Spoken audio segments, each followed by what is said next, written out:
Hai Tribunner, apa kabarnya? Kembali lagi dengan saya Muhammad Yon Rinaldi dalam program UMKM Tribun Jambi.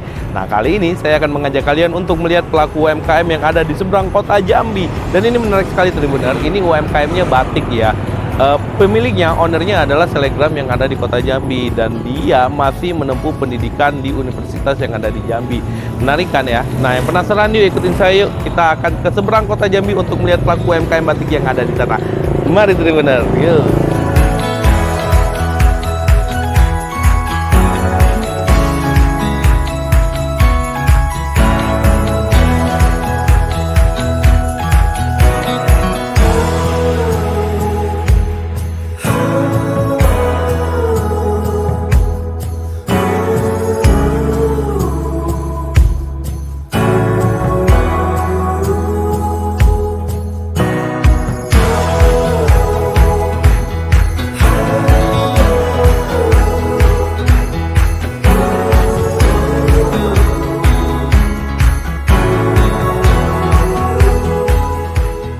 Ya, assalamualaikum warahmatullahi wabarakatuh Tribunner, apa kabarnya? Kembali lagi dengan saya Muhammad Yon Rinaldi. Nah, kali ini saya telah bersama Arini. Apa kabar Mbak Arini? Alhamdulillah baik. Gimana kabarnya Bang Yon? Alhamdulillah baik, terima kasih telah diundang ke sini. Ya. Oh iya, sama-sama. Jadi Tribunner, buat yang belum tahu, Arini ini adalah owner dari Batik Arini Sentuhan Warna Alam. Dan menariknya, Mbak Arini ini Tribunner masih mengenyam pendidikan di salah satu universitas yang ada di kota Jambi ya Mbak ya.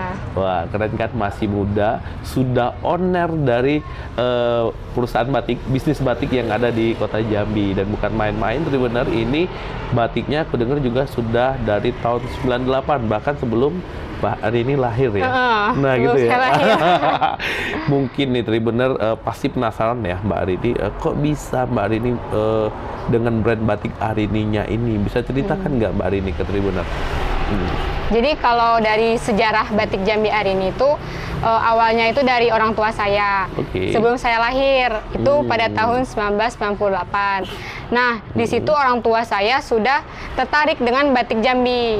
Nah, dan orang tua saya itu belajarnya itu dari kakak orang tua saya. Nah, dari situlah orang tua saya menekuni batik sampai pada akhirnya saya lahir itu mempunyai nama brand. Nah, gitu. Oh, jadi justru Mbak Arini ini namanya dulu ya? Iya. Baru Mbak Arini lahir ya? Benar. Sudah ada di benak orang tua saya gitu. Nah, ini keunggulan dari batik Arini ini atau apa sih Mbak? Kalau untuk keunggulan batik kami itu adalah dari pewarnaannya. Oh gitu. Nah, pewarnaan kami itu kita menggunakan sentuhan warna alam seperti yang di samping saya ini. Ini tuh benar. Ini ada jas batik, ini kan dari warna kimia yang merah-merahnya, tapi kita sentuh lagi dengan warna alam. Nah, jadi disitulah nama brand kami itu ada slogannya juga. Jadi batik Jambi Arini sentuhan warna alam. Nah itu gitu. Ternyata. Nah, yang membedakan tadi kan dengan batik lain ada menggunakan sentuhan warna alam. Mungkin batik lain juga ada yang menggunakan warna alam ya. Tapi kami lebih limited edition juga gitu. Nah, untuk motif-motifnya sendiri ada perbedaan nggak sih dengan yang ada di tempat lain? Nah, kalau misalnya dari motif-motifnya itu kami ada bermacam-macam nih. Kayak di sini ada motif anggur. Wah, ini produksi kami. Ya? Terus ini ada motif buah nona. Nah, ini kami baru produksi tahun ini, 2021. Nah, jadi motif-motif yang tidak ditemukan di Jambi. Nah, jadi Jambi. Ada juga kayak buah-buah di Jambi itu kami angkat lagi gitu kan, nggak ada lagi di Jambi. Jadi kami angkat lagi nama buah tersebut kami jadikan motif. Nah, gitu Tribuners. Nah, Mbak Arini, aku mau nanya sedikit nih. Dari tadi aku sebenarnya pengen nanya nih. Biasanya orang seumuran Mbak Arini ini kan seneng bisnis-bisnis yang kekinian. Ya, kafe gitu ya. Minuman. Tapi Mbak justru menekuni bisnis yang bisa dibilang berhubungan dengan budaya kita Jambi ini. Itu apa sih motivasi Mbak untuk mau terjun ke bisnis ini? Apalagi Mbak bilang tadi meneruskan ya bisnis yang ada yang dari orang tua Mbak itu.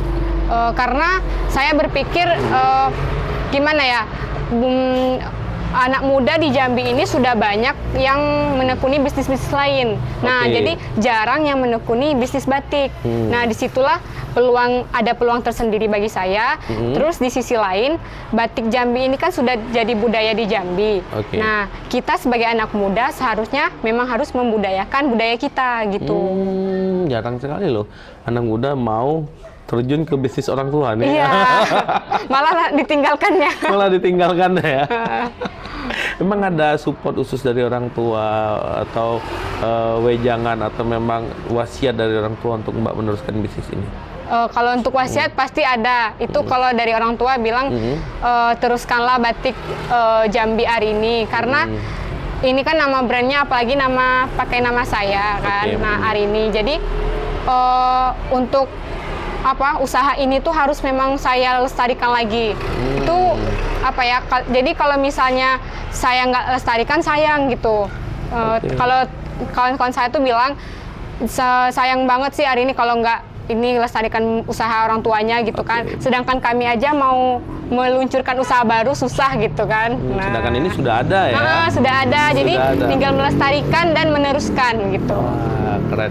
Nah, Mbak Arini ini di usia Mbak Arini ini saat ini pastikan sangat dekat sekali nih dengan teknologi seperti sosial media, gitu, dunia digital. Jadi batik Arini ada Mbak tarik ke situ nggak gitu ya? Atau Mbak masuk ke dunia digital nggak? Pasti ya? Kalau misalnya untuk batik itu kami mempromosikan lagi gitu di sosial media. Kalau teman-teman nih yang penasaran bisa follow @batikjambiarini nih yang pakai Y. Nah, jadi Arininya pakai Y, bukan pakai I. Bukan pakai I. Terus lokasinya di mana? Di seberang kota Jambi. Nah, lokasinya seberang. Mungkin lebih tepatnya Tribuner bisa dijelasin Mbak Arini seberangnya itu di mana sih biar Tribuner yang melihat obrolan kita kali ini tahu nih. Jadi kalau ke seberang dia nggak nyari-nyari lagi gitu di mananya gitu kan. Iya. Kalau misalnya untuk teman-teman nih yang mau ke Batik Jambi Arini ke outletnya langsung, teman-teman bisa dari Jembatan Auduri 1, kan udah pada tahu semua tuh. Nah, nanti langsung belok ke kanan, itu ada kantor polisi, terus lurus aja sampai nanti ketemu Batik Jambi Arini, langsung ada slogannya dan ada logonya gitu, kayak gini logonya. Sentuhan warna alam. Nah. Jadi lokasinya tuh pas di tikungan Tribuner. Jadi kalau Tribuner itu bawa mobil, remnya blong, itu pasti nomor Batik Arini. Gitu. Dan ini nih mudah dijangkau gitu teman-teman. Itu enaknya gitu kan. Nggak terlalu jauh juga ya dari kota Jambi ya. Nah, selain di sini ada nggak outlet Batik Arini mungkin di kota Jambi atau di dekat pasar Jambi? Kalau misalnya saat ini belum ada. Kami tetap outlet di Jambi seberang. Terus kami tuh ada reseller juga dan melalui sosial media sih kalau kami mempromosikan untuk penjualan juga gitu kan lewat sosial media. Kalau untuk di kota Jambi belum ada, masih di sini di seberang. Masih di sini ya. Berarti kalau misalnya di seberang kota di kota Jambi itu ada outlet namanya Batik Arini, berarti tidak ada hubungannya dengan batik sini ya? Iya. Kalau yang di Simpang Pulai itu bukan batik kita ya teman-teman. Di sini kita yang Arininya pakai Y pokoknya. Pakai Y. Bukan pakai I. Bukan pakai I. Berarti di sini memang langsung produksinya juga ya, Mbak Arini ya? Kami juga mempunyai tempat produksinya. Jadi kami tuh nggak hanya menjual, tapi juga memproduksi batik Jambi gitu. Nah, Mbak Arini, ini untuk proses produksinya sendiri ini, Mbak bisa jelasin nggak? Di sini produksinya dari apa aja sih gitu? Jadi kalau untuk proses produksi itu pertamanya itu kami menggunakan katun mori. Nah, katun mori yang putih itu loh. Nah, katun mori itu nggak hanya katun mori, ada juga katun sutra, macam-macam sesuai dengan keinginan pelanggan ataupun yang ingin kami produksi gitu kan, ingin kami adakan stok. Nah, jadi dari katun mori itu dipotong dulu, per 2 meter gitu. Nah, terus sudah dipotong katun mori. Nah, ada 2 proses untuk batik itu, ada batik cap dan ada batik tulis. Nah, kalau misalnya untuk batik tulis, itu pertamanya kita tulis dulu melalui pensil gitu. Itu kalau batik tulis ya? Kita tulis. Terus kalau untuk batik cap itu ada langsung capannya. Iya, langsung dicap satu-satu.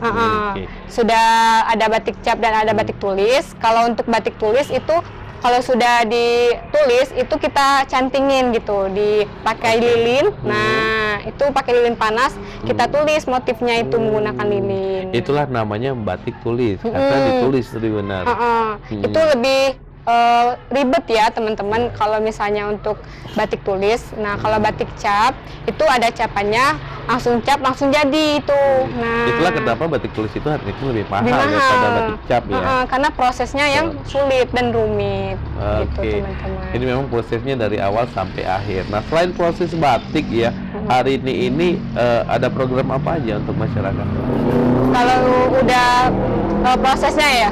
Ya, tadi kan kita prosesnya kan sudah dari mulai pemotongan, Terus, dari awal sampai akhir iya, lah diproduksi di sini ya. Nah, ada program apa aja? Mungkin ada kerjasama dengan masyarakat atau lembaga untuk ya sebagai inilah apa ya?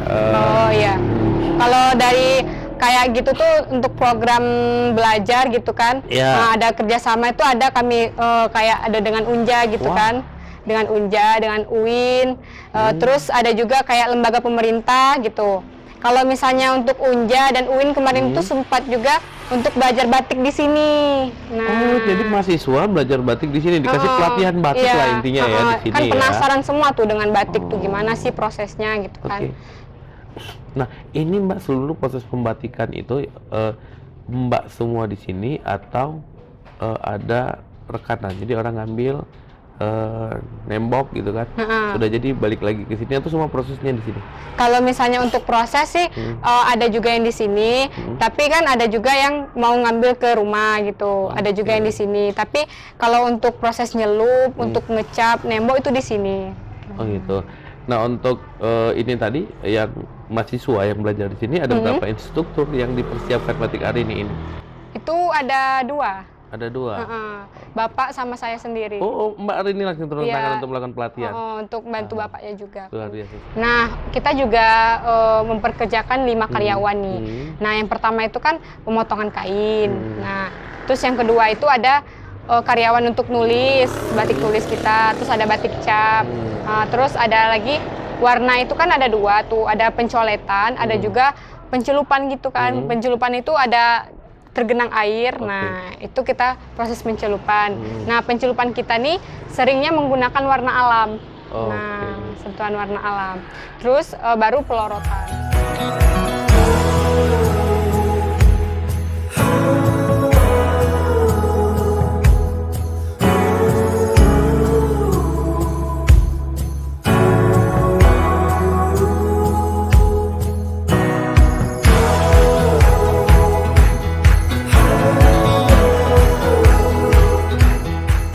Ini namanya proses apa nih Mbak Arini? Nah, kalau ini namanya proses batik yang proses batik cap.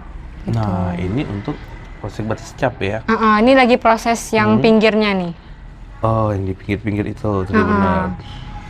Nah, untuk proses batik cap ini, lilinnya itu nggak boleh terlalu panas, nggak boleh terlalu dingin. Jadi harus pas, agar lilinnya yang ini tidak kemana-mana dianya gitu kan.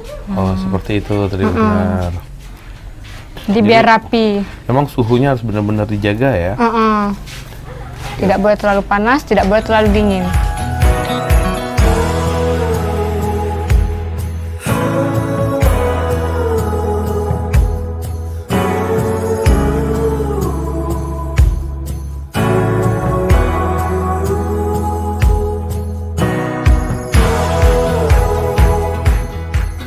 Nah, Mbak Arini, ini proses apa nih seperti ini nih? Ini proses untuk melipat kain pada proses pencelupan.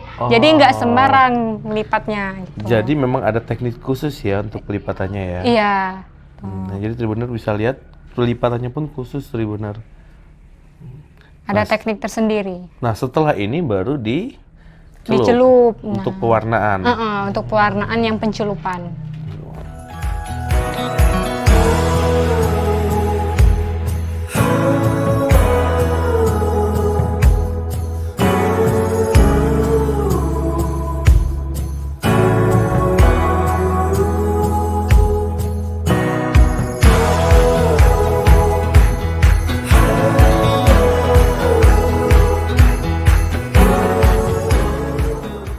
Nah, ini proses pencelupan. Kalau untuk warna alam itu bak kayak gini sudah bisa kita pakai gitu kan. Kalau pada umumnya kan pembatik itu kan pakai bak warna kimia untuk yang ini. Oh, jadi pada khususnya itu kayak gini kan. Yang seperti ini berarti untuk pewarnaan kimia. Biasanya gitu, tuh, tapi kami warna alam pun dengan bak ini sudah bisa. Jadi sebenarnya warna alam ini lebih praktis dan juga lebih ramah lingkungan. Iya, ramah lingkungan. Seperti itu. Oke, setelah ini proses selanjutnya? Sudah pencelupan itu proses penembokan. Penembokan Tribun. Ayo kita lihat Tribuner proses penembokan.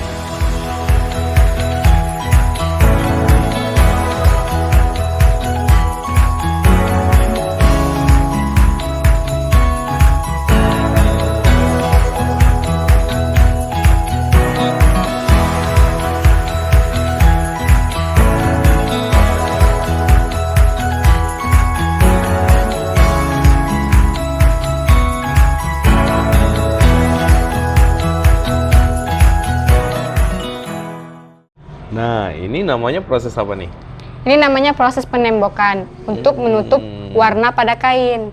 Oh, jadi untuk menutup warna pada kain. Oke, ini prosesnya berapa lama waktu yang digunakan untuk proses ini? Kalau untuk sehari itu bisa kita dapat 4 bahan. Sehari bisa untuk 4 bahan? Kalau memang tekun gitu pada hari itu. Apa kerumitan untuk proses ini? Kalau untuk kerumitannya pada ketelitian sih gitu. Oh, harus teliti ya, karena kan sudah ada motif ya. Sudah ada motif, tapi kita harus menutup warna itu pada lilin tadi kan, kena lilin tadi kan. Nah. Oh, seperti itu. Ini proses terakhir? Ini prosesnya belum. Belum. Belum. Nanti ada pelorotan. Pelorotan, itulah yang menghilangkan lilin-lilin pada ada. kain. Oh, seperti itu Tribuner.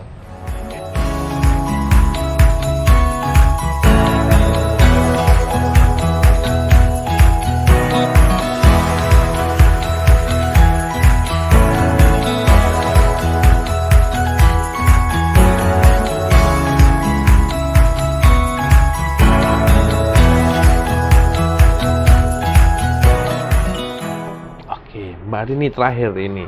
Nah, ini kan tadi Mbak mewariskan bisnis orang tua. Di tangan Mbak Arini, apa yang telah Mbak lakukan untuk memajukan batik Arini ini? Alhamdulillah, kan dari 2019 itu kan saya lulus SMA dari Man Insan Cendekia Jambi. Nah, dari situ saya mulai belajar dari orang tua saya, terus saya juga melihat langsung nih apa yang dilakukan oleh orang tua saya. Nah, di situ saya mulai berproses nih tentang usaha batik ini. Nah, jadi saya mulai terjun ke bisnis batik, terus saya mulai mengikuti berbagai macam event. Nah, yang pertama itu saya ada mengikuti WUBI. WUBI itu Wirausaha Unggulan Bank Indonesia, khususnya di Jambi. Itu ada 100 orang pendaftar kemarin. Keren. Itu semuanya itu bapak-bapak sama ibu-ibu yang udah wow lah menurut saya kan. Nah, saya itu kayak mana ya kemarin tuh nggak percaya diri teman-teman, tapi saya ada dukungan dari orang tua, dari ibu dan bapak saya, jadi saya semangat lagi nih untuk mengikuti. Akhirnya saya terpilih menjadi WUBI 2020 di Jambi. Dari ratusan seleksi orang ya Mbak ya? Oh, keren. Jadi WUBI itu memilih cuma 20 orang, nah alhamdulillah saya salah satunya. Wow, keren sekali Tribuner, dan akhirnya kita harus akhirin juga bincang-bincang kita sama Mbak Arini, dan terima kasih Mbak Arini sekali lagi telah mengundang kami ke sini. Sama-sama, terima kasih juga kepada Tribun Jambi. Oke Tribuner, sampai di sini dulu. Saya Muhammad Yonrinali dan narasumber saya Mbak Robi Arini Manasik Kakak. Sampai ketemu lagi. Assalamualaikum warahmatullahi wabarakatuh.